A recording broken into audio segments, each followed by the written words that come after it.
Hello students, how are you all. मैंने last अपने chapters में accountancy class 11 terms and principles समझाया था, ठीक है। अभी आज मैं आपको अपने इस वीडियो में अकाउंटिंग इक्वेशन चैप्टर को एक्सप्लेन करूँगी। थोड़ा ध्यान दीजिएगा क्योंकि ये आपका पहला चैप्टर है जिसमें आप अकाउंट्स को धीरे धीरे जानिएगा और इसमें सम्स है उसको करने की कोशिश कीजिएगा। मेरे अहम चैनल में आप अपने कमेंट्स लिख सकते हैं और जिसका रिप्लाई मैं आप लोगों को दे दूँगी, ठीक है। अब अकाउंटिंग इक्वेशन क्या है। हमने क्लास 6-7 में इक्वेशन पढ़ा था जहाँ पे क्या था, एक अननोन नंबर था और फिर एक नोन नंबर था जिसको हम लोग वेरिएबल या कांस्टेंट कहते हैं, जो इक्वल होता है लेफ्ट हैंड साइड और राइट हैंड साइड के साथ, ठीक है। उसी तरीके से अकाउंटिंग इक्वेशन भी क्या है, relationship between various elements of accounting के जो हम लोगों ने टर्म्स पढ़े थे या प्रिंसिपल पढ़े थे या हम लोगों ने जो गोल्डन रूल किया था उसके हिसाब से जो टर्म्स हम पढ़े हैं उसी टर्म्स का एक रिलेशन होता है, ठीक है। वो रिलेशन क्या है, एसेट्स। हमने टर्म्स में एसेट्स पढ़े थे, क्या था, कैश, बैंक, डेटर, स्टॉक और भी कुछ थे। वो एसेट्स इक्वल होते हैं किसके साथ, इक्विटीज़ के साथ। इक्विटीज़ क्या है, दो हिस्सों में बटा होता है, एक होता है लाइबिलिटीज़ और एक होता है कैपिटल। लाइबिलिटीज़ क्या है, आउटसाइडर्स इक्विटीज़, मतलब जिससे हम लोग कुछ उधार लेते हैं उन लोगों को हमको पे करना पड़ता है, वो होता है लाइबिलिटीज़। और कैपिटल मतलब जिसका बिजनेस होता है वो ओनर्स इक्विटी, मतलब उसका कैपिटल, उसने जो बिजनेस को उधार दिया है वो वाला कैपिटल। ओके, ऑलरेडी हम पढ़ चुके हैं जो कैपिटल होता है और जो बिजनेस होता है वो एक सेपरेट एंटिटी होता है।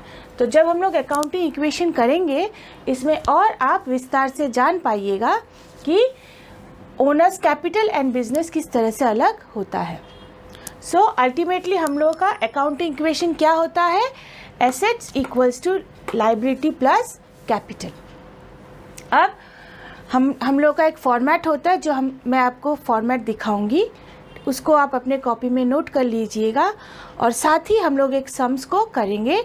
बट उसके पहले क्या होता है कि कुछ टर्म्स है या कुछ हमारे अकाउंटिंग एलिमेंट्स है जिसको हम लोग क्या करेंगे वो मैं आपको समझाऊंगी, ठीक है। सो जैसा मैंने आप लोगों को बताया कि assets equals to capital plus liability, इस तरह से एक फॉर्मेट होता है।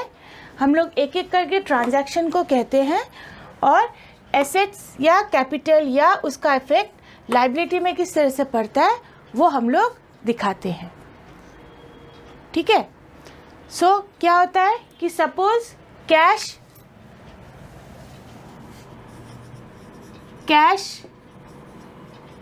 इंट्रोड्यूस्ड एज कैपिटल, इसका मतलब क्या होता है कि हमने कैपिटल देके बिजनेस को स्टार्ट किया है। क्या कैपिटल क्या है, कैपिटल किस फॉर्म में है, कैपिटल कैश फॉर्म में है। कैश हम लोग का क्या है, एसेट्स है और ये जो कैपिटल है ये हमारा ये कैपिटल है।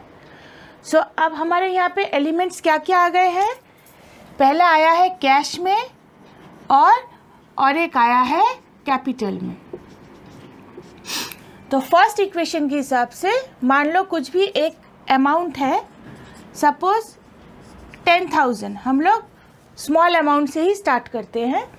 सपोज 10,000 है तो ये जो एसेट है, एसेट के नीचे हम लोग इस तरह से कैश लिखेंगे, कैश लिख के कैश के नीचे हम लोग इस तरह से उसका अमाउंट बिठाएंगे। वो कैश क्या है, वो कैश है कैपिटल, तो कैपिटल के नीचे भी हम लोग इस तरह से बिठाएंगे। ध्यान दीजिए कि क्या हो रहा है, दोनों साइड ये जो इक्वल्स टू है, इक्वल्स टू का दोनों साइड क्या है, इक्वल है। दैट मीन्स हमारा जो अकाउंटिंग इक्वेशन है वो इक्वली क्या कर रहा है, मूव कर रहा है। अगर लेफ्ट हैंड साइड में 10,000 है तो राइट हैंड साइड में भी 10,000 है। नेक्स्ट हम लोग का इक्वेशन है purchased goods for cash ₹2000। Okay, purchase goods for cash means business में जब हम लोग परचेज गुड्स करते हैं तो वो हम लोग का क्या होता है, वो हम लोग का होता है स्टॉक। अंडरस्टूड। अब हम लोग जब परचेज कर रहे हैं, परचेज करना मतलब किसी से खरीद रहे हैं, तो हमारे पास अकॉर्डिंग टू गोल्डन रूल हमारे पास क्या आ रहा है, स्टॉक आ रहा है, और हमसे क्या जा रहा है, हमसे कैश जा रहा है। तो हम लोग क्या करेंगे, यहाँ पे ब्रैकेट में बिठाएंगे, ब्रैकेट का मतलब होता है माइनस, और यहाँ स्टॉक हो रहा है प्लस। इसके बाद हम लोग एक इस तरह से लाइन खींच देंगे। ओके, करके आप लोग यहाँ देखो 10,000 से 2,000 क्या होगा, माइनस करके कितना नीचे आ रहा है, 8,000। यहाँ स्टॉक में 2,000। इधर का कुछ भी इफेक्ट हमारे इधर नहीं हुआ है तो हम लोग डैश बिठा देंगे। ठीक है, फिर यहाँ कुछ नहीं था मतलब 10,000 नीचे उतर गया। फिर से आप लोग देखिए इधर 8,000 और 2,000 ऐड करके कितना आ रहा है, 10। सेम इधर भी है, मतलब हमारा जो इक्वेशन होगा वो दोनों तरफ साइमल्टेनियसली हम लोग जब प्लस माइनस करते जाएंगे दोनों तरफ बराबर आने चाहिए। सो आप लोगों ने देखा कि ये जो कैश 8,000, स्टॉक 2,000 एंड कैपिटल 10,000 है। जब हमारा इस तरह से ट्रांजैक्शंस बाकी रहेंगे मगर पेज हम लोग का ख़त्म हो जाएगा, तो क्या करेंगे, ये वाला जो बैलेंस है ये नाम के साथ हम लोग उसको ऊपर लेके जाएंगे, मतलब नेक्स्ट पेज में। दैट मीन्स ये वाला फॉर्मेट आपका नेक्स्ट पेज में भी फिर से आप लोग इसको बनाएंगे और जस्ट ये अमाउंट को आप उसके नीचे नीचे उतार दीजिएगा। मैं आपको दिखाती हूँ। ठीक है, तो 8,000 और 2,000 10,000 हमारे आने चाहिए। हमारा थर्ड इक्वेशन है परचेज गुड्स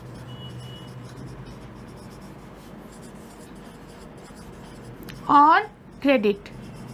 हमने उधार में खरीदा ₹5,000।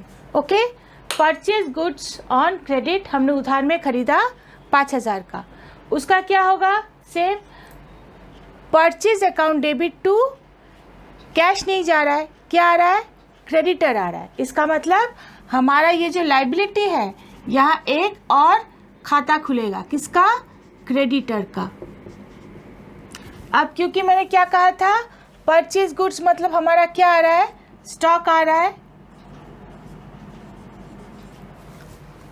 परचेज गुड्स मतलब हम लोग का क्या आ रहा है, स्टॉक आ रहा है।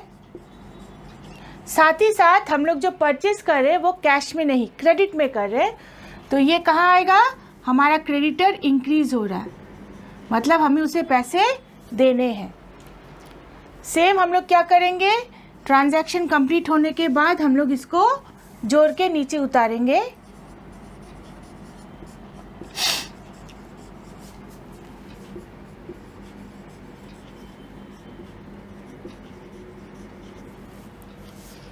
देखो 8,000 प्लस 7,000, 8,000 प्लस 7,000 15,000, और इधर भी 10,000 और 5,000 15,000।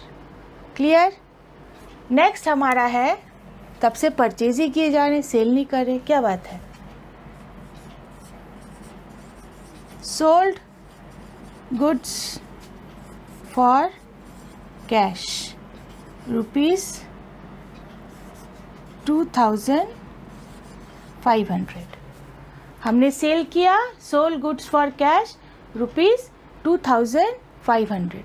हमने सोल्ड करने से क्या होता है, अकॉर्डिंग टू गोल्डन रूल हमारे स्टॉक से हमारा स्टॉक जा रहा है और उसके साथ क्या आ रहा है, कैश आ रहा है। तो पहले स्टॉक जा रहा है ब्रैकेट में 2,500 और आ क्या रहा है, कैश। सेम हमारे लाइबिलिटी साइड में इसका कोई इफेक्ट नहीं हुआ है। अब 8,000 के साथ हम लोग 2,500 को ऐड करेंगे तो 10,500 और 7,000 से 2,500 माइनस होगा तो आएगा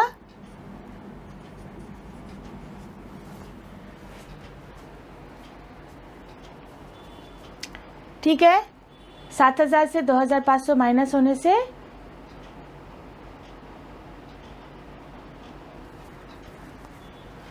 माइनस में गलती किया है 4,500। ठीक है, अब देखो इधर कितना है 10,500 प्लस 4,500 कितना होता है 15,000 और इधर से उतर रहा है क्या 10,000 जैसे था वैसे और 5,000 जैसे था वैसे, तो बोथ साइड आर इक्वल। सही में है। Sold goods for cash 2,500, stock से हमारा माइनस होगा और कैश में हमारा ऐड होगा। इसको इसी के साथ कैश का जो बैलेंस था उससे इसको ऐड करेंगे और स्टॉक का जो बैलेंस था उससे इसको माइनस करेंगे, करके ये दोनों साइड क्या होंगे इक्वल आएंगे। हम लोग प्रोसीड करेंगे नेक्स्ट इक्वेशन पे, इसको देख लीजिए। हम लोग जब कॉपी में करते करते हम लोगों का बैलेंस कॉपी के नीचे तक आ जाएगा, हमें दूसरे पेज में जाना होगा। दूसरे पेज में जब हम लोग जाएंगे इस तरफ क्या लिखेंगे बैलेंस लिख के जो हमारा लास्ट में आया था उसको पर्टिकुलर उसी अकाउंट के नीचे नीचे रख देंगे।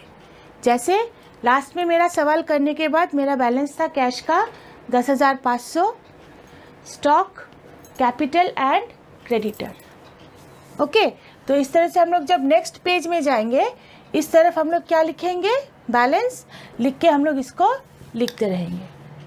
ओके,